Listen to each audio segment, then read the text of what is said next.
오늘은 새 포도주는 새 부대 이제 이 내용입니다. 제가 단톡방에다가 자료를 올리는데 실수로 인도자용 교재를 제가 모르고 올렸습니다. 제가 가끔 이렇게 마태복음 성경 공부해가지고 교재용이 있고 인도자용이 그래서 비밀이 다 드러나 버리는데 그래도 은혜가 됐으면 믿습니다. 예. 자, 오늘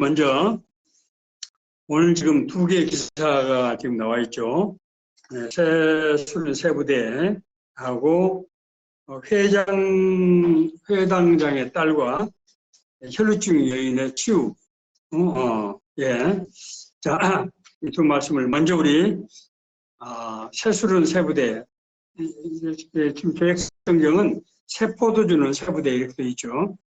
우리 9장 14절에서 17절까지 우리 함께 한 목소리 읽겠습니다. 시작. 그때 요한의 제자들이 예수께 나와 이르되 우리와 바리새인들은 금식하는데 어찌하여 당신의 제자들은 금식하지 아니하나이까? 예수께서 그들에게 이르시되 혼인집 소년들이 신랑과 함께 있을 동안에 슬퍼할 수 있느냐? 그러나 신랑을 빼앗길 날이 이르니 그때에는 금식할 것이니라.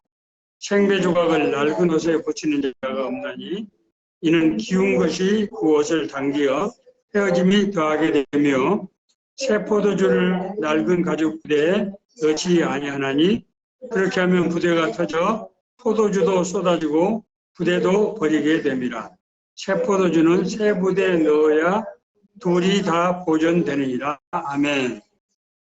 우리 70, 80년대 특히 그 당시에는 새 포도주 얘기가 우리 한국교회에 많이 나왔어요. 왜냐면 이제 그때 한국교회가 전통적으로 굉장히 침체되어 있던데 새로운 부흥의 열기가 막 일어나던 그런 때였거든요. 그래서 새로운 시대에 그리고 이제 그 당시에 우리 국가 사회적으로는 경제 개발을 해서 정말 우리 사회가 큰 변혁이 일어나던 시대 아닙니까? 그래서 새 시대에 맞는 기독교 윤리, 이 정신이 필요하다. 그래서 새술은 새 부대에 담아야 한다. 교회도 이제 변화해야 된다. 그래서 이제 사회적으로 어려운 사람들, 또 사회적인 문제, 특히 이제 그 당시에 경제 개발 이제 압축 성장하는 과정에서 인권 문제들이 제기되고 민주화 문제가 이제 사회적인 이슈가 되는 때 아닙니까? 그래서 교회가 선지자적인 기능을 해야 된다. 세상의 소금과 빛의 기능을 담당해야 된다. 그래서 새술은 새술은 새 부대에 담아야 된다. 그런 얘기들이 이제 많이 나왔습니다. 오늘 이 말씀을 우리가 읽으면서 먼저 조금 본인들의 생각이라든지 느낀 점이 있으면 먼저 간단하게 한두 번 좀 말씀해 주시고 우리 같이 성경 공부에 들어가도록 하겠습니다.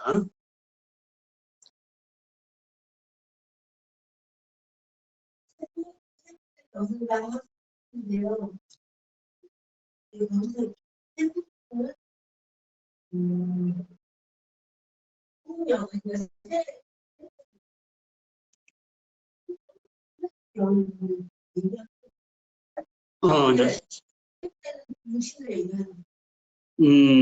여기 새 포도주와 새 부대에 대해서 뒤에 이제 질문에 나와 있는데 같이 한번 우리가 공부를 하면서 한번 생각을 해봅시다. 응? 네. 물론 뭐 여러 가지 다양한 이제 해석을 할 수 있는데 여기서 그러니까 이제 우리가 배경과 구조를 아는 것이 해석을 하는데 아주 해석의 왕도라고 할 수 있거든요. 아주 중요합니다. 예. 이제 뭐냐면은 지금 예수님께서 계속 새로운 말씀을 하고 계시잖아요. 율법을 재해석을 하고, 예. 그건 지금 뭐에 관한 것인가? 그러니까 여기서도 지금 이제 금식 문제를 가지고 문제 제기를 하잖아요. 그런데 예수님께서 금식 문제에 대한 그런 거 응답으로 지금 세포도주를 얘기하는 거거든요. 세수를. 그러니까, 그 금식이라고, 금식이 뭡니까? 그 당시에 굉장히 중요한 어떤 종교적인 교리잖아요. 종교적인 제도잖아요. 금식. 그러니까 그 제도적인 종교적인 어떤 그런 행사 또 그런 그 제도에 대해서 예수님께서 지금 아니다. 그렇게 지금 말씀하고 계시는 거잖아요. 그러니까 그러면은 그 제도적인 거, 그러니까 율법이죠, 그것은. 율법이, 예수님께서 율법을 폐하러 온 것이 아니고 율법을 완성시키러 왔다. 여기에 이제 비밀이 있는 거죠. 모든 얘기에 대한 비밀 답변이 율법을 내가 완성시키러 왔다에 화면을 내가 지금 잘 맞추려고 하는데, 완성을 시키려고 왔다, 이제 이러기 때문에 그 율법의 완성이라는 말과 이 지금 문제 제기하는 이 금식 문제를 우리가 생각해 보면은, 포도주가 지금 뭐구나 하는 것을 이해할 수 있겠죠. 그래서 배경을 아는 것이 아주 중요합니다. 자, 그러면은 그 본문의 배경과 구조에 대해서 먼저 한번 생각을 해볼까요? 지금까지 지금 마태복음 9장인데, 이제 마태복음 4장에서 예수님께서 공생의 바로 시작되죠. 처음에 이제 시험을 받으시고, 그 다음에 어떻게 합니까? 회개하라. 천국이 가까이 왔느니라. 그렇죠? 예. 그 천국이 가까웠다는 말이 뭐죠? 그게?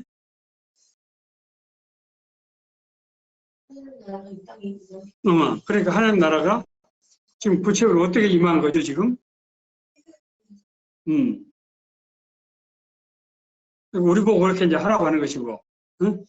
하나님 나라가 어떻게 임했다는 거예요? 예수님께서 자기가 왔잖아. 응? 예수님 자기가 메시아라는 뜻이고 구원자로 오셨다는 거거든요. 응? 구원자로 오셨기 때문에 자기가 왔기 때문에 하나님 나라가 이 땅에 임한 거죠. 그래서 우리가 그것을 믿고 우리가 회개하면은 하나님 나라가 그 사람에게 임하게 되는 거죠. 그렇지 않습니까? 응? 자, 하나님이 자기가 이제 이 땅에 오셨다고요. 응? 그러면서 예수님께서 뭐라고 하시는 거면은 내가 율법을 폐하러 온 것이 아니고, 그러고 나서 그 다음에 뭘 얘기합니까? 하나님의 나라에 대해서 얘기를 하잖아요. 응? 자, 하나님의 나라가 이 땅에 임했다고 하는데 그 하나님의 나라가 어떤 하나님의 나라냐? 우리가 일반적으로 하나님 나라 하면은 뭘 생각하죠? 천국. 천국이 하나님 나라는 말인데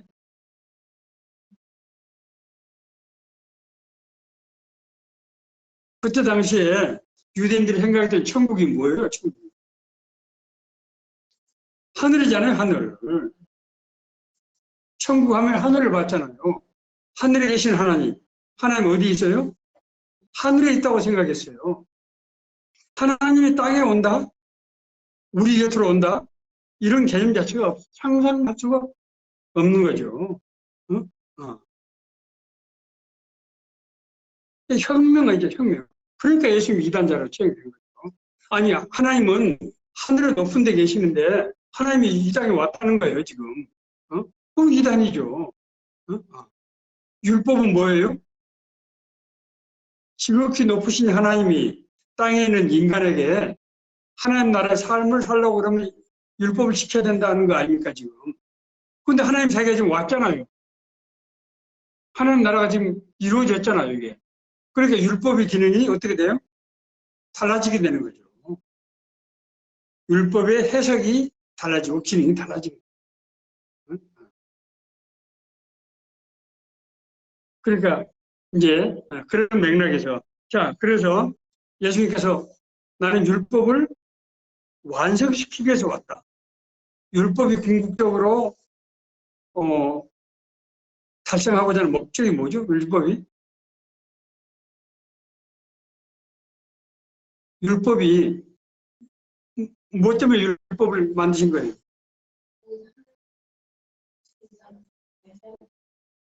그렇죠. 하나님 나라의 백성으로서 살게 하기엔 제도가 율법이죠. 율법은 오늘날 말하면 우리나라는 법률 아닙니까, 지금 법률. 십계명은 헌법에 해당되고. 법률이에요, 법률. 그 당시에는 하나님이 이스라엘을 통치했기 때문에 다른 제도가 있는 게 아니고 하나님의 법이 바로 법률이죠, 그게. 어. 자, 그런데 그 법률의 목적이 뭐예요? 하나님 나라의 국민들이 하나님 나라에 합당한 삶을 살기 위한 그런 것이잖아요. 그런데 두 가지 문제가 있었단 말이에요. 첫째는 율법이 굉장히 제도화됐단 말이에요. 형식화됐단 말이에요. 율법을 잘 지키면 우리가 하나님 나라의 백성이 된다. 그래서 율법을 지키면 모든 것이 끝난다. 이렇게 이제 생각을 했던 거예요. 예수님께서 거기에 대해서 책망을 하시잖아요. 나보고 주여 주여 하는 자마다 다 하나님 나라 합당한 것이 아니다. 이 말씀대로 살아야 된다. 너희들 말씀대로 지금 안 살지 않느냐. 그런 얘기잖아요. 너희들이 생각한 대로 율법을 완전히 지켜야 되는데 너희도 그렇게 지금 안 살고 있지 않냐. 그렇게 말로만 행동으로만 겉모양만 그렇잖아요. 그래서 위선자라고 하는 거예요. 겉모양. 마음은 없이 겉모양만 해요. 그러면서 율법에 지금 예수님께서 하나님 나라에 대해서 설명하시고 나서 그다음부터 계속해서 율법에 대해서 재해석을 하시잖아요. 율법이 본래의 뜻. 율법이 본래의 뜻에서 지금 많이 왜곡되어 있고 많이 멀어져 있다는 거죠. 그걸 재해석을 하지 않습니까? 그러니까 오늘도 지금 요한의 제자들이 금식에 대해서 문제 제기를 하는데 참된 금식이라고 하는 거지 금식이라는 것이 밥을 굶는 것이 금식이 아니라는 거죠. 지금. 그 얘기하는 지금 밥을 굶는 것이 금식인가요? 그건 아니죠. 이 사람들은 좀 왜냐면 왜 지금 우리들은 밥을 굶는데 당신들 제자들은 밥을 안 굶습니까? 얘기인데 너희들이 하는 자 생각해 보세요. 내가 밥을 굶는다고 소문 내고 다니고 주장하는 것이 그것이 그 금식입니까? 금식은 어떻게 하는 거죠 원래? 남 모르게 하는 거죠. 남 모르게. 누구에게 보이는 거예요 금식은? 하나님한테 보이는 거죠. 그런데 지금 나는 하는데 왜 너는 안 하느냐? 하는 것 자체가 뭐예요? 지금 벌써 형식화돼 있잖아요. 제도화되고. 금식은 금식할 사람이 자기가 필요해서 하는 거지 날짜 정해다고 해서 하는 게 아니잖아요. 이 사람들은 금식 날짜를 정해놓고 이날은 무조건 밥을 안 먹는다. 그것은 밥을 안 먹는 게 금식이 아니죠. 하나님께 생각하신 금식이 아닌 거죠. 이런 식으로 지금 당시에 종교가 율법이 제도화되고 형식화되고 그리고 하나님이 역사할 수가 없는 거죠. 그렇게 되면. 그걸 이제 그래서 이제 그런 상황에 예수님께서 오셨단 말이에요. 오셔서 뭐라고 얘기하는 거는 새술, 새술이다. 술은 포도주는 뭘 상징하죠? 필상, 피를 상징하는 생명을 상징하는 거죠. 새술, 새술이 왔다는 거예요. 자, 1번 본문의 배경과 구조에 대해서 알아봅시다. 그래서 예수님께서는 율법을 온전하기 위해서 왔다고 말씀하시고 율법에 대해서 전부 율법 말씀은 이렇게 기록되어 있지만은 나는 너희들에게 이렇게 말한다. 그래서 율법을 지금 회복시키고 본래 뜻에 맞게 완성시키고 두 번째로는 하나님의 나라가 가까이 왔다. 하나님 나라가 임했다는 거예요. 메시아가 왔어요, 이 땅에. 하나님 나라. 지극히 높은 곳에만 있다고 생각한 메시아가 지금 이 땅에 왔다는 거예요, 지금. 그래서 이제는 율법을 택해서 구원받는 것이 아니고 그 사실을 믿으면 구원받는 거죠. 그 사실을 믿는다고 하는 건 정확히 말하면 그걸 회개하고 그걸 영접하는 것이죠. 그래서 하나님 나라가 이루어지면은 율법이 완성되는 거죠. 율법은 아까 제가 뭐라고 그랬습니까? 하나님의 나라의 기준, 규범을 살게 하기 위해서 율법을 만든 거잖아요. 그 하나님 나라가 이루어지면 율법이 완성되는 거죠. 그 두 가지 의미가 있다는 말씀을 드렸습니다. 예, 자, 2번 14절에서 바리새인들이 우리는 금식하는데 너희는 왜 하지 않느냐고 트집을 잡고 있습니다. 그들의 금식과 예수님의 제자들의 금식은 어떻게 다릅니까? 이것이 의미하는 바는 무엇입니까? 네? 네. 자, 어떻게 다른 거죠?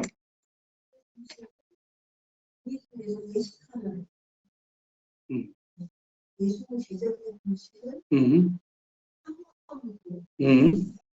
네. 자, 그들의 금식이 그냥 형식적이고 형식적이고 이라고 하는 것을 우리 어떻게 알 수 있죠?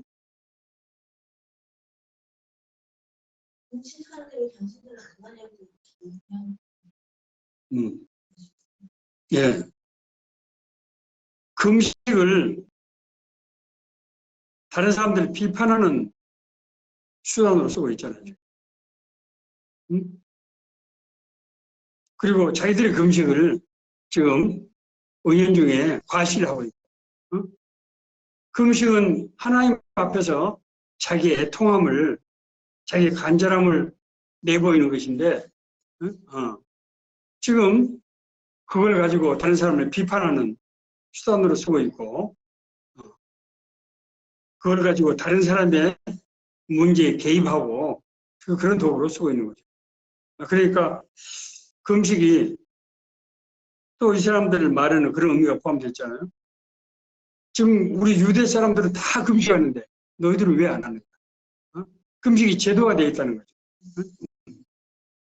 원래 금식은 정말 하나님 앞에서 애통하는 심정을 내보이고 쏟아붓고 하나님 앞에 간절하게 금식한다는 것이 이 목숨을 먹는다는 게 먹는 것을 하지 않으니까 자기 목숨을 내놓는다는 의미가 있잖아요, 금식이. 사람이 목숨을 내놓을 정도의 어떤 그런 일이면 어떤 일이겠어요? 정말 애통하는 일이고 정말 절실한 일이고 그런 거죠. 이런 일을 가지고 남을 뭐 판단한다든지 남을 비판한다는 것 자체가 사실 있을 수가 없는 일이고 그런 금식을 하나님이 어떻게 받겠어요? 그러니까 하나님께서 이 금식을 받는다는 생각 자체가 지금 지금 희박해진 것이고 그냥 제도적으로 금식을 지키는 것이다 이렇게 지금 생각을 하고 있는 거죠. 자, 그런데 제자들의 금식은 어떤 금식이에요?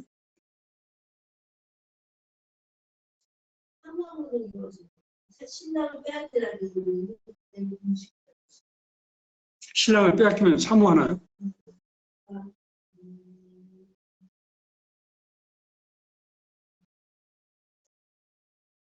지금 생각해 보세요. 지금 처녀가 결혼을 하는데 신랑이 지금 잘못돼 버렸단 말이에요. 그러면 뭐 어떻게 되는 거예요? 이게? 인생이 지금 파탄난 거잖아요. 지금. 아니 처녀가 지금 결혼을 하는데 신랑이 사망해 버렸단 말이에요. 인생이 파탄납니다. 그때 그 사람 마음이 얼마나 그렇죠. 인생이 끝나는 거죠. 그 애통. 그때 이 제자들은 금식하게 될 것이다. 정말 애통하는 금식. 우리의 금식은 정말 애통으로 하는 금식이고 너희들의 금식은 지금 내부인 금식이 아니야. 이것이 금식의 문제겠어요? 모든 율법이 지금 어떻게 돼 있어요? 형식화되고 제도화되고. 자, 이걸 우리 삶에 한번 적용해 보세요. 우리 교회, 제가 지난주 설교에서 말씀드렸지만 예배를 제가 다음 주나 다음 주에 예배에 대해서 한번 설교를 하게 될 거예요. 왜냐하면은 제가 이제 희정자매님, 우리 휴번 형제 가정에 성경 공부를 하는데 제가 6월절과 무교절을 해석을 했는데 아마 그 해석이 좀 새롭게 들렸나 봐요. 약간 좀 마음의 부담이 좀 있었는지 혹시 모르겠어요.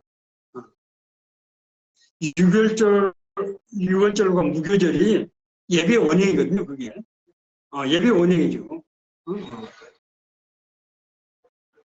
그래서 그것은 유월절과 무교절 지키는 것은 단순히 기념하는 것이 아니란 말이에요. 기념. 우리 예배는 하나님을 기념하는 게 아니에요. 오늘날 지금 큰 문제는 예배가 하나님을 기념하는 행사로 지금 바뀌었다는 거예요. 예배는 본질이 뭐예요? 내가 제물이 되는 거예요. 내가 제물이 돼서 그 제단 안에 내가 죽는 거라고. 이게 무슨 기념입니까? 어? 어. 내가 죄에 대해서 죽고 하나님 은혜로 살아나고 그래서 하나님 자녀로 회복되는 그거잖아요. 그게. 그걸 기념하는 것이 예배입니까? 그러니까 그런 생각을 가지니까 예배를 드리는 자세가 어떻게 되겠어요? 예배면 늦는다든지 예배에서 뭐 행동을 그냥 뭐 딴짓을 한다든지 예배할 때마다 목사 설교를 비판하고 비평하고 다리 꼬고 앉아 흔들흔들하고 그런다든지 이런 문제가 그게 생기는 거 아니에요. 그런 예배를 어떻게 하나님이 받으시겠냐고요. 어떻게 그런 예배에서 능력이 나타나고 역사가 나타나겠습니까? 이것은 근본적으로 지금 잘못된 거예요. 이 지금 율법이라는 제도가 당시에 다 그렇게 좀 돼 있었어요. 오죽했으면 하나님이 자기 백성을 쳤겠어요. 너희들 나한테 와서 예배하지 마라. 선지서를 뒤에 한번 읽어보세요. 내 앞에서 기도하지 마라. 나는 너희들이 그 예배 때 태우는 그 기름 냄새, 고기 냄새 나는 이제 질렸고 너희들이 내 앞에서 앵앵거리는 소리 나는 이게 아주 싫다. 예레미야 보고 아모스 보고 저놈들 위해서 너 기도하지 마라. 나한테 와서 기도하지 마라. 나는 아주 저놈들한테 꼴도 보고 싶게 질렸다. 이제. 왜 그러겠어요? 예배가 예배 아니고 하나님의 율법이 아닌 거예요. 이게 형식어도 사람을 그냥 못 오가는 생각이 왔어요. 하나님 앞에 예배드린다고 하면서 그런 태도로 지금 우리 생각해 보자고요. 우리가 드리는 예배에 지금 목사가 아니고 지금 하나님 거기 앉아있다고 생각해 보세요. 그런 예배를 드릴 수 있겠어요? 그거? 그 당시 형식화된 거예요, 지금. 근본적으로 예배가 새롭게 되지 않으면 신앙이 새롭게 될 수 없는 거예요. 의뢰가 있을 수 없는 거예요.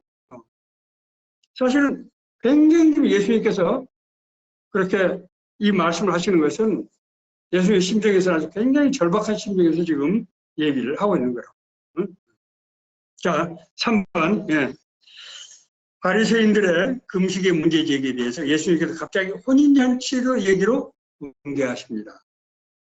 여기서 혼인잔치가 의미하는 바는 무엇입니까? 예수님께서 금식 얘기하는데 갑자기 혼인잔치 얘기를 하잖아요.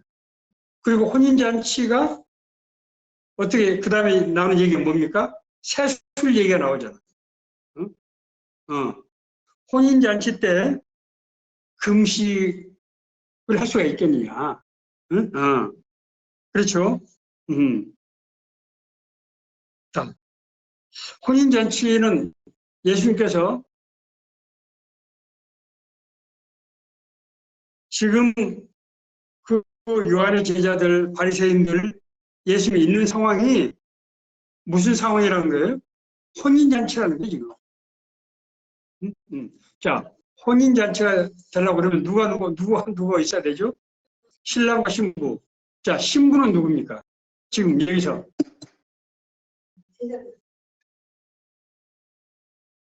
이 자리에 있는 사람들이죠, 지금.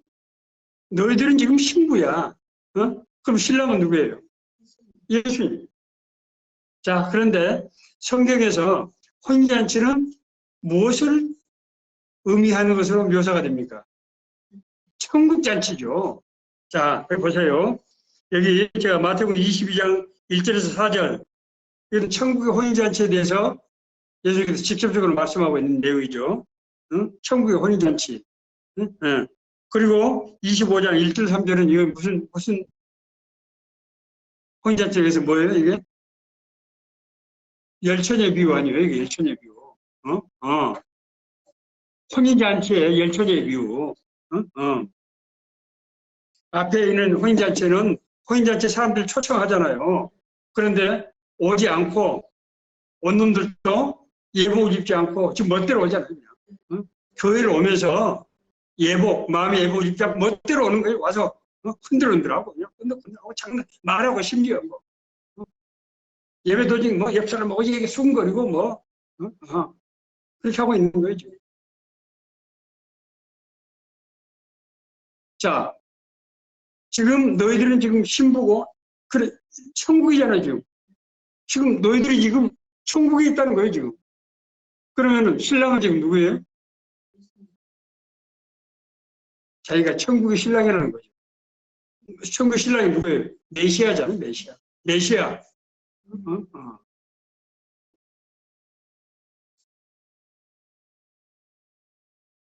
이것은 회개하라 천국이 가까워이 왔느니라 하는 것과 똑같은 얘기를 지금 하고 있는 거죠. 어. 자, 그러면서, 자, 그 다음에 이제 4번, 예.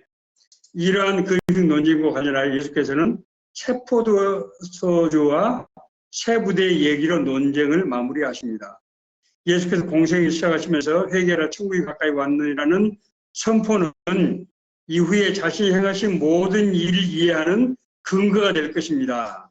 여기서 세포도주와 세부대가 의미하는 바는 무엇이며 새로운 무대에 담아야 한다는 의미를 생각해 봅시다. 자, 예수님께서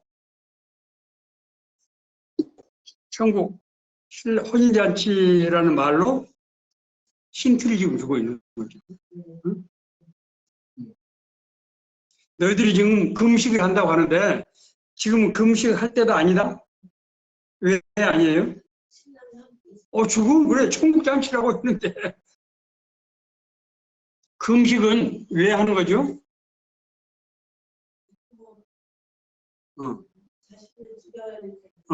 근데 왜 애통하고 그렇게 그렇게 정말 하나님 앞에서 부딪히지 않으면 안 되는 거죠?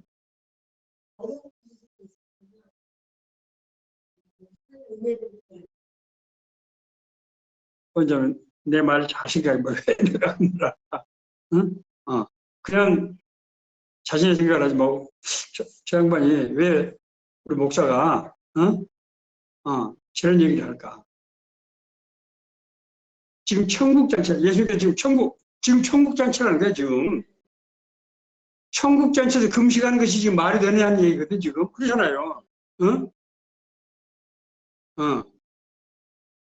우리가 근데 왜 금식을 한다고요 지금?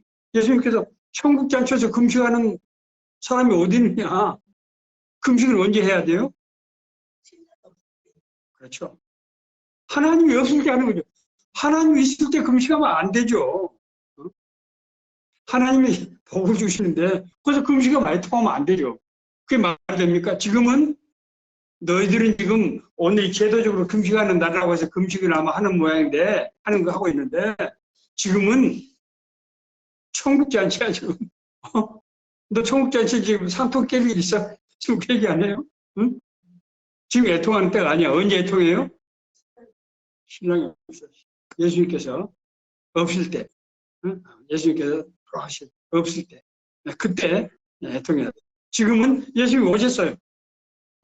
자, 새술, 새포도주. 그러면 새술은 뭐죠, 그러면?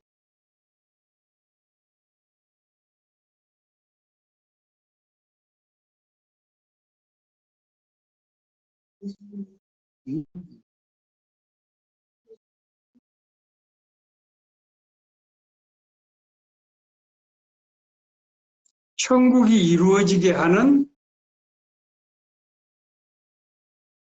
이루어지게 하는 요소겠죠. 새술은 왜냐면은 지금 하나님 나라가 하나님이 오셨잖아요 지금. 천국이 이루어지게 하는 요소가 새술이죠. 그러니까 율법이 아닌 예수 그리스도를 통한 의, 이것을 천국이라고 봐야 되겠죠. 율법이 아닌 예수 그리스도를 통해서 우리가 이루어지는 하나님의 율법의 또 다른 의, 로마서 6장에 나와 있는 그 의가 바로 포도주라고 봐야 되겠죠. 새술이라고 봐야 되겠죠. 자, 그러면 새술은 새 부대에 담아야 된다. 그럼 새 부대가 뭘까요?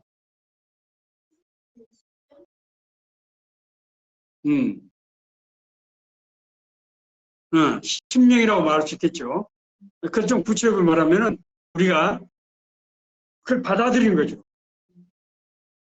받아들인 거. 우리가 영접하고 우리가 회개하고 영접하는 거. 자, 그래서 회개하라.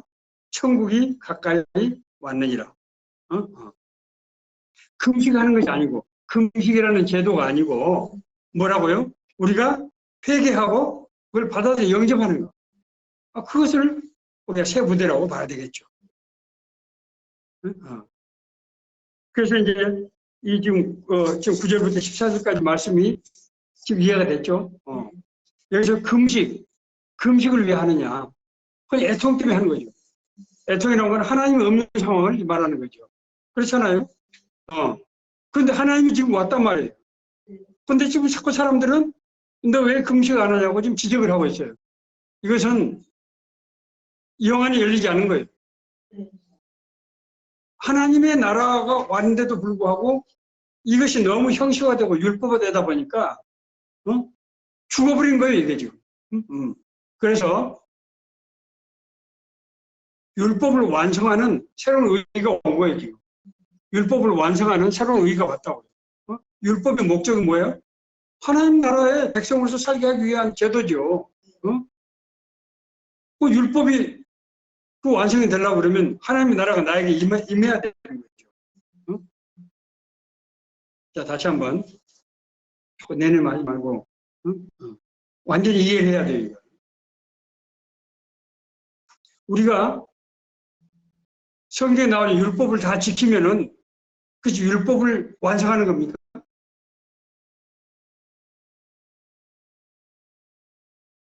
율법을 지키는 우리 행동이잖아요.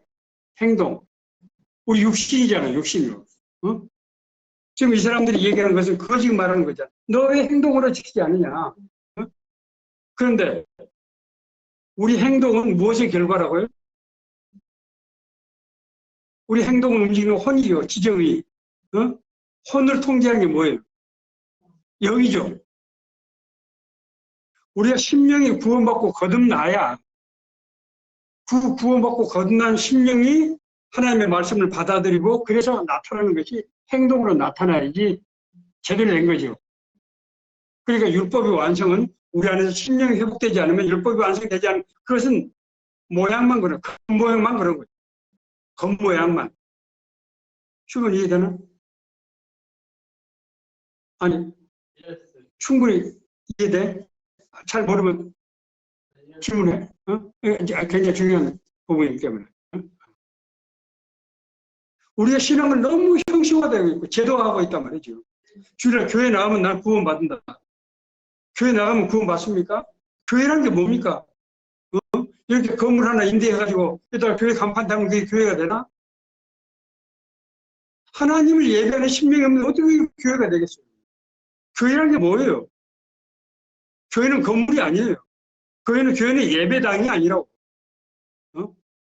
그걸 우리 말이 그 말이 똑같아서 그러는데 영어에서 말하는 처치라고 하는 것은 예배당이 아니에요. 그게. 처치는 예수를 그리스도라고 고백하는 신앙 공동체 그걸 교회라고 하는 거예요. 그런데 예수를 그리스도라고 고백하지 않은 사람들이 모여서 그 행사를 하는 것이 무슨 것이 교회냐고요. 그것이 어떻게 하나님 나라가 이루어지겠냐고요. 이게 지금 오늘날 지금 그걸 지금 대표로 금식으로 지금 얘기하고 있는 거죠. 이미 하나님 나라가 임했는데 자꾸 지금 헛바지라고 지금 엉뚱한 짓을 지금 하고 있는 거죠. 그러니까 하나님의 능력이 그대로 역사할 수가 없어 지금. 자, 네, 이해됐죠? 자, 회당장의 딸과 혈육주 예레치우 18절부터 26절까지입니다. 네, 시작. 예수께서 이 말씀을 하실 때 한 관리가 와서 저람에 이르되 내 딸이 방금 죽었사오나 오셔서 그 몸에 손을 얹어 주소서 그러면 살아나겠나 하이니 예수께서 일어나 따라가심에 제자들도 가더니 12해 동안이나 혈루증으로 앓는 여자가 예수의 뒤로 와서 그 겉옷가를 만지니 이는 제 마음에 그 겉옷만 만져도 구원을 받겠다 함이라. 예수께서 돌이켜 그를 보시며 이르시되 따라 안심하라. 내 믿음이 너를 구원하였다 하시니 여자가 그 즉시 구원을 받으니라. 예수께서 그 관리의 집에 가서 피를 부는 자들과 떠드는 무리를 보시고 이르시되 물러가라. 이 소녀가 죽은 것이 아니라 잔다 하시니 그들이 비웃더라. 무리를 내보내신 후에 예수께서 들어가시니 소녀를 손을 잡으심에 일어나는지라. 그 소문이 온 땅에 퍼지더라. 네. 자, 성경 말씀은 제가 늘 그렇게 강조해서 말씀드리는데 성경 말씀은 절대로 2000년 전에 이스라엘에서 있었던 역사를 쓰는 게 아니에요. 우리가 이스라엘 사람도 아닌데 2000년 전에 역사를 배워서 뭐합니까 도대체? 예수님이 하나님이라고? 예수님이 하나님이라고 하면은 그 예수님을 믿는 내가 이렇게 산다는 게 말이 됩니까 그게? 아니 예수님이 하나님인데 그 하나님을 믿는 내가 이렇게 찌질하게 날마다 걱정, 근심, 불안, 의심을 가지고 흔들리고 계속 세상에 기웃거리고 이게 말이 되냐고 이게. 뭔가 잘못된 거예요. 예수가 가짜거나 아니면 내가 가짜거나 둘 중 하나 아니에요 지금. 성경은 2000년 전에 성경은 모든 시대적 상황에서 인간의 언어로 쓰다 보니까 그때그때 상황에서 그 상황을 통해서 우리에게 말씀하시는 거예요. 성경은 제가 그랬잖아요. 성경은 이 언어가 아니 지식이 아니라는 거예요. 하나님의 능력, 로고스라는 말은 헬라어로 사물을 구성하는 속성 또는 이성이라는 뜻이에요. 하나님을 인간이 알 수가 없어요. 하나님을. 인간이 어떻게 압니까? 그러니까 하나님을 구성하는 something, 무엇이 인간에게 하나님의 누군지를 가르치기 위해서 나타날 때는 언어로 가르칠 수밖에 없잖아요. 지금. 그래서 그냥 언어의 형태로 나타나는 거예요. 그렇기 때문에 그 말씀을 믿고 믿으면은 내 안에서 능력이, 하나님의 능력이 나타나는 거예요. 지식이 생기는 그런 가짜예요. 그것은. 그건 가짜라고. 아니 지식이 생긴 것이 하나님의 말씀뿐입니까? 불교 경전 혹시 본 적 있어요? 불교 경전? 저는 어렸을 때 절을 좀 다녔어요. 내가 뭐 석가모니 믿어서 간 게 아니고 저를 길러주신 분에게 잘 보이기 위해서 제가 간 거예요. 제가 나중에 성장해서 좀 관심이 있어서 불교 경전을 좀 봤는데 엄청나요. 엄청. 자, 우리가 이 말씀을 우리가 제대로 알고 공부를 해야 한다는 거죠. 자, 예, 5번 본문에서 회당장은 예수께 죽어가는 딸이 아닌 방금 죽은 딸을 살려주실 것을 간청합니다. 그렇죠? 지금 내 딸이 죽어가고 있으니까 와서 살려주십시오가 아니고 방금 죽었는데 살려달라고 하는 거 아니에요 지금? 예? 예. 예수께서 이 말씀하실 때 한 관리가 와서 절하며 이르되 내 딸이 방금 죽었사오나 오셔서 그 몸에 손을 얹어 주십시오. 그러면은 살아나겠나이다. 자기 딸이 지금 이미 죽었어요? 안 죽었어요? 어? 아니 다시 한번 봐봐. 예수께서 이 말씀할 때 한 관리가 와서 절하며 이르되 내 딸이 방금 죽었사오나 already died. 죽어버렸어 지금. 죽었어 지금. 죽었는데 오셔서 손을 얹으면은 살 수 있습니다. 살려주십시오. 이야, 너라 원더풀이지. 지금 죽어가니까 살려줄 수 있는 얘기 아니야. 죽어가는 사람은 살릴 수 있잖아요. 근데 죽어버렸어. 자, 이는 당시 유대 사회에서 율법의 철저한 지도층 인사가 한 행동으로 보기에는 너무나 이상하다. 말이 안 된다는 거예요.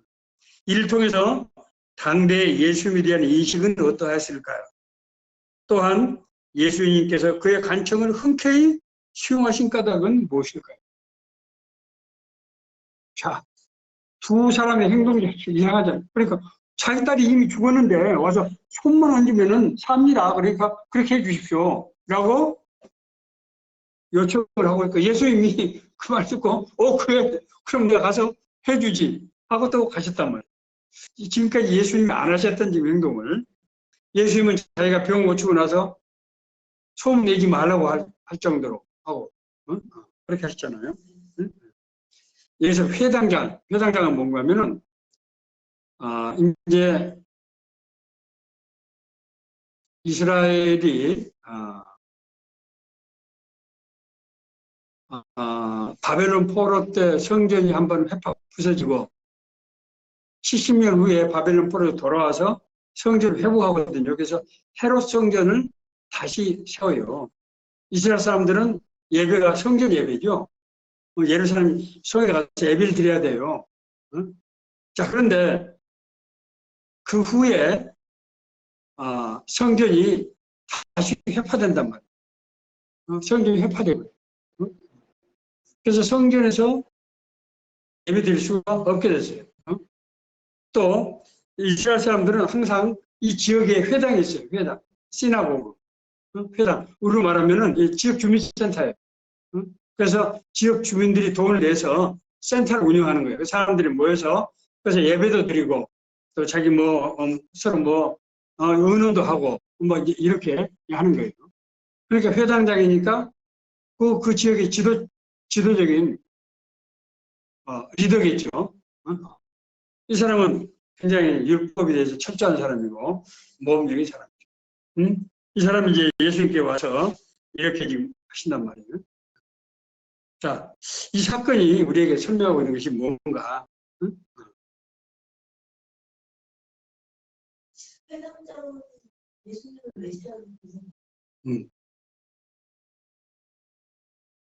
그런데 율법을 믿는 회당장이 어떻게 예수님을 그 당시에는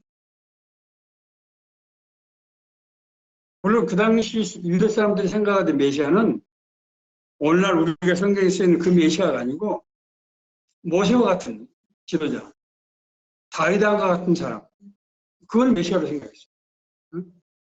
모세와 같은 지도자가 다시 와서 우리 민족을 해방시키고 우리가 나라를 만들어서 살게 할 것이다.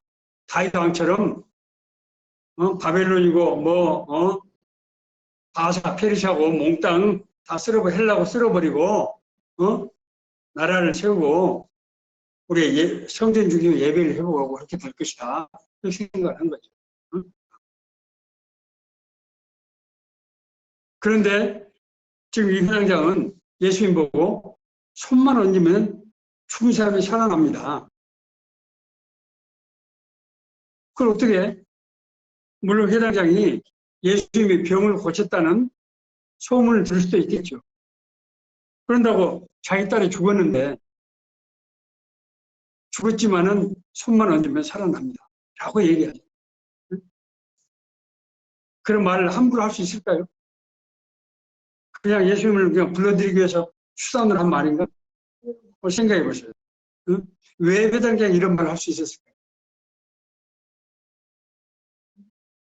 믿음. 믿음. 무슨 믿음이죠?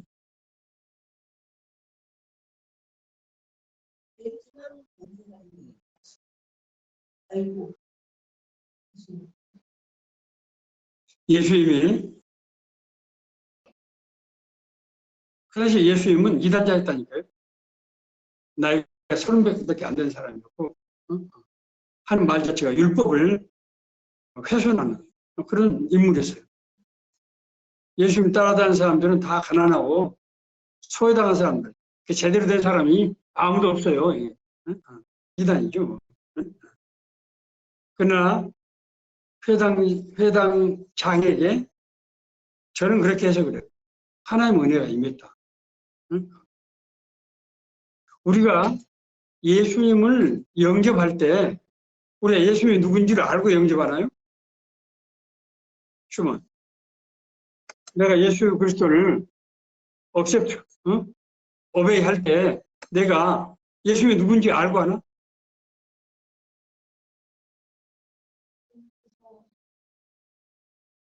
알고 하는 사람이 누가 있어요? 응? 아니, 예수는 2000년 전에 이스라엘의 인물인데, 응? 더구나 예수님이 하나님이라고 하는 것을 우리가 인간이 어떻게 알 수가 있어요? 내가 교회를 아직 나가지도 않은 사람이, 성경을 알지도 못한 사람이 그걸 어떻게 받는지. 우리 마음속에 하나님께서 우리 인간의 심령, 내 머리가 아니야. 인간의 심령 속에서 하나님을 하나님으로 받아들이게 하는 선지적 은총, 프리비니언 그레이스, 프리비니언 그레이스, 선제적인. 내가 알기 전에 나에게 먼저 나를 하나님 앞에 부르시는 그 부르심의 역사라고 볼 수밖에 없어요. 자, 보세요. 실제로 병을 나은 사람들을, 귀신을 쫓아내는 치료를 받은 사람들은 제가 아까 뭐라고 그랬죠? 하나님의 계획과 하나님 계획이 우리에게 이루어지려고 그러면 가운데에 뭐가 있어야 된다? 그 중간에 연계가 있어야 된다. 하나님 은혜가 있고 내가 구원받았단 말이야. 그러면 이 중간에 뭐가 있어야 돼요?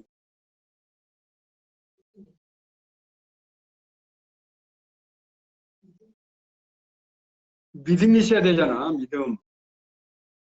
그 믿음은 회개를 포함한단 말이야. 응? 실제로 하나님이 이 땅에 이미 있지만 다 구원받은 게 아니잖아요. 예수님이 이 땅에 오셨지만 다 구원받은 게 아니잖아요. 그 사람들 왜 구원을 못 받아요? 영접을 안 하니까 구원 못 받잖아. 나는 구원받고 왜 너는 구원 못 받냐고. 나는 영접을 하고 너는 영접을 안 했어. 그런데 내가 어떻게 영접을 해? 나하고 지금 이 사람하고 똑같잖아 지금. 오늘 교회 나간 사람들이 아니야. 몰라. 설사 교회 나간다고 하더라도 그런 것을 신학적인 것을 알 수가 없어. 근데 나는 영접을 하고 너는 영접을 안 했어. 왜 그런 거죠? 믿음이 없어서 그래. 믿음이 없어. 자, 그런데 내가 원래 믿음이 있는 사람인가? 나는 고등학교 다닐 때 친구 따라서 교회 가서 내가 구원받았는데 내가 원래 믿음이 있었냐고. 없어. 그럼 어떻게 내가 구원받는? 하나님의 영이 내 심령 속에 나를 부르신 거야. 내 심령이 내 머리가 아니고 그게 하나님이 부르시면 날 따라오느라 하나님이 우리 부르시면 오는 피조물이기 때문에 그 역사가 지금 일어나고 있는 거죠. 자, 그래서 예수님께서 내가 하나님의 권세를 힘입어서 병을 낫게 했다고 하면은 하나님의 나라가 너에게 이미 임한 것이다. 그 말이 바로 그 말이에요. 내가 예수님을 하나님을 믿게 되고 구원받은 것은 하나님의 영이, 하나님의 나라가 나에게 임했기 때문에 내가 구원받게 되는 거예요. 뭐 다른 건 아무것도 없어. 난 다른 사람하고 똑같은 사람이야. 어제까지 또 똑같이 살아왔던 사람이라고. 이 회당장이 이 사람이 예수를 따라다니는 사람이 아니잖아요. 자기 딸이 죽었는데 어쩐지 예수님한테 가면 살 것 같은 생각이 든 거야. 이상하게. 이성적으로 이해할 수 없는. not understandable. 이해할 수 없어. It's not reasonable. 이해할 수 없어. 이건 말이 안 되는 얘기. 그러나 하나님의 은혜가 하나님의 영이 지금 임한 거예요. 그래서 예수님께서 내 믿음이 너를 구원하였다. 자, 아까 내가 뭐라고 그랬어요? 하나님의 계획과 하나님의 역사 사이에 뭐가 있어야 된다고요? 우리 믿음이 있어야 되는 거예요. 예수님께서 회당자에게 내 믿음이 너를 구원하였다. 이걸 우리가 분명히 알아요. 믿음은 하나님의 역사, 하나님의 계획이 나의 역사가 되게 하는 그 중간 매개장치. 이것이 없으면 하나님의 역사가 임할 수가 없어요. 지금 그 사건 지금 말하고 있는 거예요. 자, 예. 자, 그 다음에, 예. 시간이 이제 조금, 예. 자, 혈병은, 자, 6번. 혈병을 가진 여인은 예수님의 뒤로 와서 몰래 그의 옷자락을 만집니다. 몰래.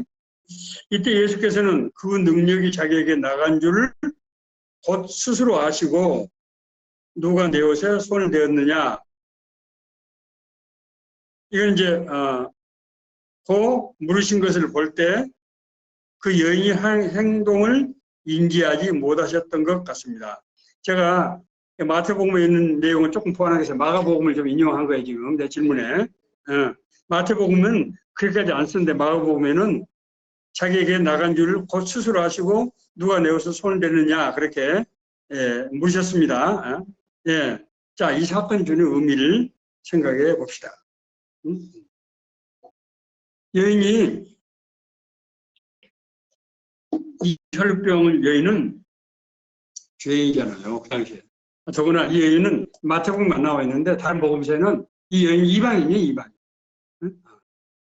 두로와 시돈 쪽에 사는 이방인이에요. 그러니까 이방인들은 유대인하고 상종이 안 돼. 만날 수가 없다고 얘기해요. 그런데 그러니까 예수님 앞에 가서 자격이 안 돼.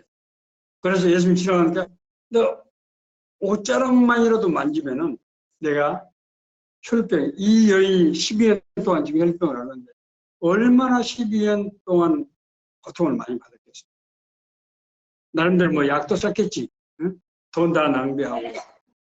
인생을 하면서 사람의 피가 유출되니까 몸이 쇠약해지고, 그렇죠? 몸에 기운이 없어지고. 부정하니까 누가 남자들도 접근하지 않고 혼자 아마 정말 과부처럼 그렇게 불쌍하게 사는 여인일 거예요. 응? 근데 이 여인이 예수님 뒤로 살짝 멀리 다가가서 그냥 옷자락만 만졌단 말이에요. 예수님 몰랐어. 그런데 자기에게 능력이 빠져나간 거예요.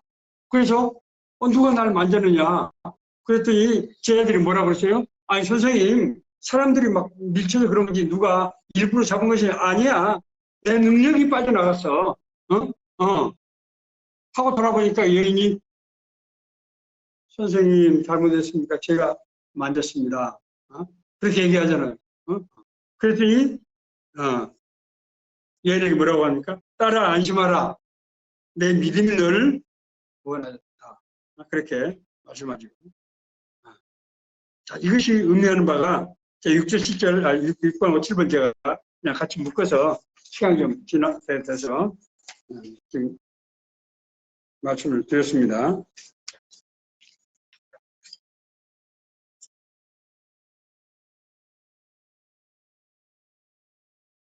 이것이 의미하는 바가 뭘까요?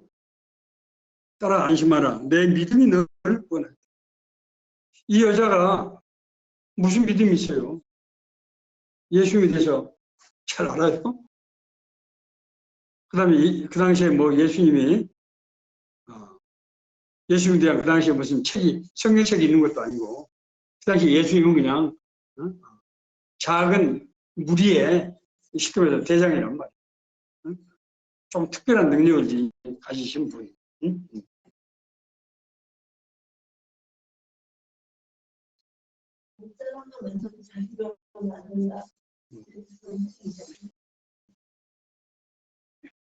그런 믿음이 생긴 거죠. 그런 믿음이 생겼어요. 하나님께서 우리에게 그런 믿음을 줘야 생기는 거죠. 그 믿음을 우리가 만들 수는 없잖아요. 내가 믿으려고 한다고 믿어집니까? 제가요, 그 전도할 때, 제 가까운 친구들을 전도할 때, 제일 애를 먹는 것은 제가 하도 전도를 하니까 한 친구가 그래요. 야, 현선아. 그래. 나도 신앙생활 하는 것이 좋다고 하는 건 다 안다. 그런데 믿으려고 해도 안 되는데 어떡하느냐. 그래요. 아니, 믿으려고 아무리 해도 안 믿어지는데 어떡하느냐. 저도 그런 시절이 있었고요. 자, 여기서 믿음이라는 게 뭔 거예요? 그래서 내가 믿으려고 해도 잘 안 믿어진다는 거야. 휴먼한 게. 그러면 믿음의 미닝, 서브스탠스가 도대체 뭐예요? 믿음의 본질이 뭐예요? 믿음은 지식인가요? 자, 여기서 잘 봐요. 이 회당장이나 이 여인이 예수에 대한 지식을 갖고 있었습니까? 우리는 믿음을 보통 지식이라고 생각해요. 어? 사람들이 지식이 없으면 믿음이 없다고 생각해요. 그런데 이 사람들은 내가 볼 때는 예수에 대한 지식을 갖고 있는 사람들이 아니에요.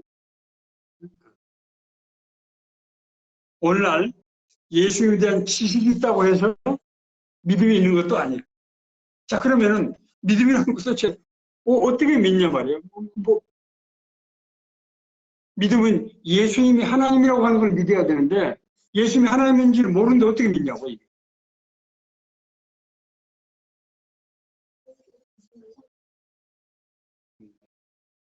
그래서 은혜란 말은 바로 그 말이에요. 믿음은 하나님의 선택, 일방적 선택. 참 안타까운 얘기지만은 믿음은 하나님의 일방적인 선택. 우리가 구원받았다고 하는 것은 우리에게 하나님 나라가 임했다는 거예요. 이 얘기를 암만 얘기해도 한 귀를 듣고 한 귀를 흘려. 응? 진짜로 하나님 나라가 임한 거라니까요. 이제 이 다음에 나오는데 진짜 하나님의 나라가 임한 거라고. 하나님의 나라는 우리가 죽어서 천국에서 3층천을 올라가서 보는 그 하나님, 그 하나님 나라가 아니에요. 응? 우리가 지금 믿음으로 해서 구원받고 누리는 이 은혜가 진짜 하나님 나라라고 이게 지금. 그것은 인간의 능력으로 공로로 열심히 되는 게 아니에요. 하나님은 우리에게 선택적으로 은혜로 그냥 주신 거, 은혜로. 그런데 그걸 모르고 자꾸 신앙생활을 종교생활을 만들고 있어요. 자꾸 율법하고 형식과 지금 오늘 이 말씀에서 계속 반복하는 얘기는 계속 지적하는 건 그거예요. 하나님 나라가 지금 임했다는 거야. 어? 자꾸 지금 헛손질하고 고무다리 긁고 있다고. 자, 예, 여기 8번 마지막. 예. 24절에서 예수께서는 이 소녀가 죽은 것이 아니라 잔다고 하셨습니다. 여기에서 죽음과 자는 것에 의미하는 바는 무엇인지 생각해 봅시다. 그리고 이 사건을 우리 자신에게 적용해 봅시다. 자, 예수님은 이 소녀가 죽은 것이 아니고 잔다고 했단 말이에요. 이 소녀는 지금 죽어버렸어, 지금. 어? 그래서 거기서 애구한 사람들이 비웃었어. 아니, 저 양반이 좀 웃기는 양반이죠. 이 얘가 지금 죽었는데도 모르고 지금 산 줄 알고 자기가 와서 뭐 어떻게 해보겠다고 지금 그러는구나. 응? 그런 거 아니에요? 예? 예수님은 죽은 것이 아니고 잔다. 응? 자, 그래서 잔다는 의미는 뭐고? 응? 죽은 것이 아니라는 의미는 뭡니까?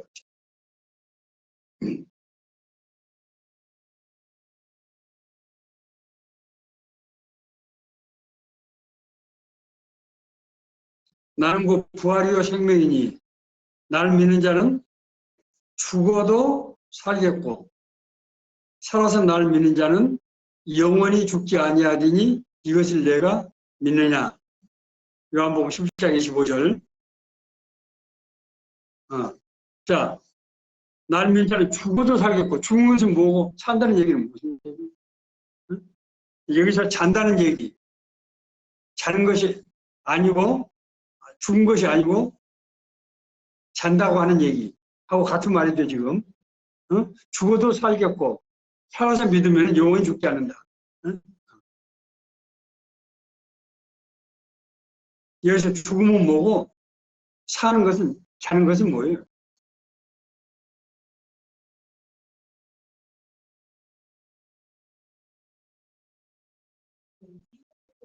음, 음.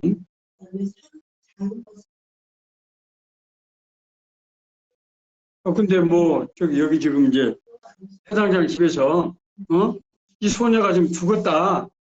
해당자가 죽었다는 죄에 대해서 죽었다는 말인가? 그 말 아니잖아요. 생명이 죽었다는 거예요. 응? 생명이 죽었어. 근데 예수님은 잔다고 그랬어.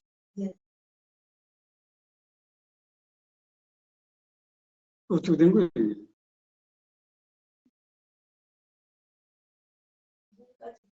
음.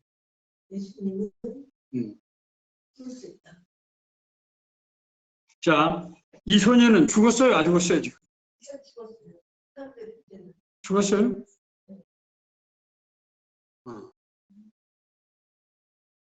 죽은 게 아니에요. 안 죽었으니까 예수님이 안 죽고 잔다고 한 거죠. 안 죽었어요. 뭐가 안 죽은 거죠?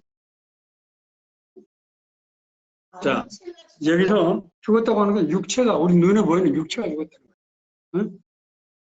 자, 우리 육체가 죽으면 우리가 죽은 겁니까?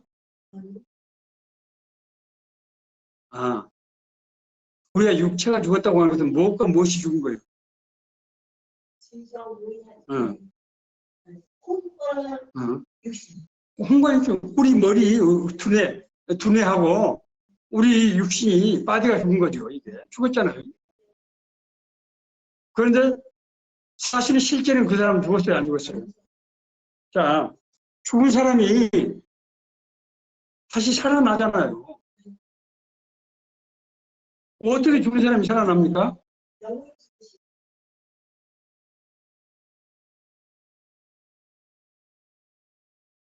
죽지 않은 거예요. 죽음이란 건 존재하지 않는다니까요. 죽음이란 건 없어요. 내가 그랬잖아요.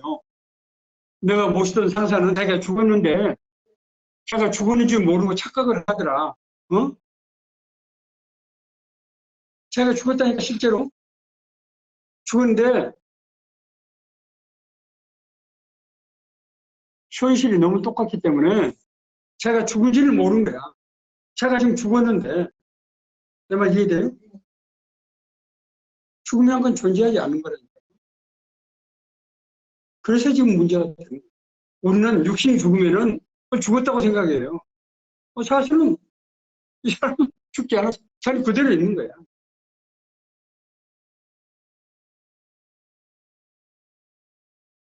성경은 지금 그걸 지금 우리에게 얘기하고 있는 거예요. 그래서 여기서 사망이라고 하는 것을 그래서 죄에 대한 사망이라고 이렇게 표현하는 것이에요. 우리 육신은 인간의 본질이 아니에요. 이것은 껍데기고. 그래서 나방이 비유를 하잖아요. 껍데기예요. 이것은 껍데기. 옷이라고 그냥 옷. 인간은 죽지 않아요. 내가 읽은 죽음에 관한 수많은 책들은 한결같이 얘기하는 것은 죽음이라는 건 존재하지 않는다는 거예요.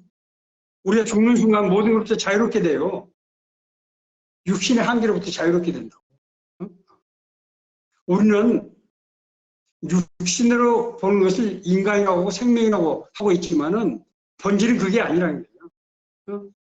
예수님이 영적 차원에서 얘기하고 있는 것이 아니고 실제로 인간의 본질은 심령이에요, 심령.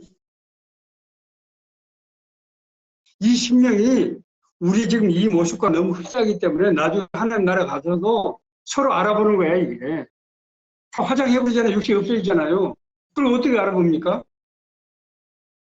본질이 살아있는 거죠, 지금. 그래서 생명이라고 할 때는 영과 혼과 육 세 개를 통전적으로 쓰는 개념이라고도 쓰기도 하지만은 그러나 생명의 본질은 육신이 아니에요. 이것은 소멸될 수가 없는 거예요, 지금. 그러니까 문제가 되는 거예요. 죄 가운데 있으면 그래서 문제가 되는 거예요. 예수님께서 죽은 사람을 살리신 것은 그것을 상징적으로 보여주는 행동에 지나지 않아요. 예수는 초능력자이기 때문에 하나님 나라의 능력을 갖고 있는 사람이기 때문에 예수님이 죽은 사람을 살린 게 아니에요. 인간은 죽음이라는 게 존재하지 않는데 그것을 죽음이라고 인식하기 때문에 그 사람들 인식을 바꾸기 위해서 살아있는 모습으로 그냥 능력을 행해서 그렇게 보여준 것뿐이에요.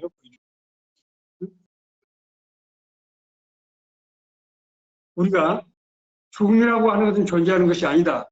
두 번째로 우리가 인간의 육신이 떠나면은 우리가 구원받을 수가 없다. 우리 심령이 하나님의 영으로 바뀌지 않으면은 영원한 하나님 나라 들어가 살 수가 없다. 영원히. 그것 때문에 기독교가 있는 거예요. 죽음이 없기 때문에 기독교가 있는 거예요. 죽어서 끝나버리면은 바울사가 그랬잖아요. 만약에 부활이 없다고 그러면은 나도 어리석은 사람이고 나를 믿고 따라온 너희도 나는 거짓말자이고 너희들은 어리석은 사람들이고 제일 불쌍한 사람들이다. 그렇잖아요. 예수 믿으니까 우리 얼마나 불편하고 못하는 게 많아요. 응? 성경은 그렇게 가르치고 있지 않아요. 죽음이라는 건 존재하지 않는다는 거예요. 우리가 말하는 영적 죽음이라고 하는 것은 죄로 타락한 생명을 말하는 거예요. 죄로 타락한 생명. 그것은 어떻게 우리가 육신이 있을 때는 육신으로 자기가 할 수 있지만은 그것은 어떻게 돌이킬 수가 없어요. 응? 예수님께서 이 회당장의 딸을 살리신 것은 인간이라고 죽지 않는다고 하는 것을 우리 가시적인 인간의 개념에 맞게 그렇게 보여준 것이 지나지 않아요. 이 소녀는 얼마 살다가 다시 또 죽는 거지. 응? 그러나 우리가 7, 80년, 100년 살다가 죽는다고 해서 그 죽은 것이 아니라 이것을 이해해야만 우리 인생의 삶과 죽음 그리고 생명의 의미를 우리가 확실히 이해할 수가 있어요. 자, 혹시 뭐 질문? 네.